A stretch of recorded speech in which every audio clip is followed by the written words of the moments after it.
कलाकार सागर रम्सालमाथि बलात्कारको आरोप लागेको छ। अमेरिका बस्दै आएकी सङ्गम बिष्टले उनीमाथि बलात्कारको आरोप लगाएकी हुन्। उक्त घटना 1 वर्ष अघिको हो। सङ्गम बिष्ट र सागर रम्सालको चिनजान 10 वर्षदेखिको हो। सङ्गमले उनलाई दाइ भनेर सम्बोधन गर्थिन्।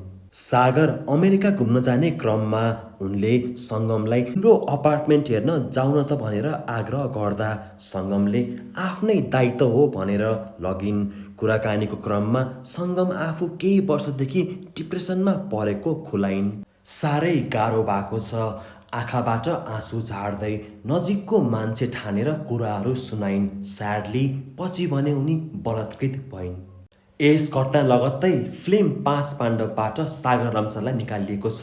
फिल्मको 90% सुट भए तापनि अब उनको ठाउँमा नयाँ एक्टरलाई राखेर रिसुट गरिनेछ। यही चैत 27मा उनको प्रोडक्सनको फिल्म डल्लेले एन्ट्री मार्यो रिलिज हुनेवाला थियो, तर फिल्मको अत्तो-पत्तो भने छैन।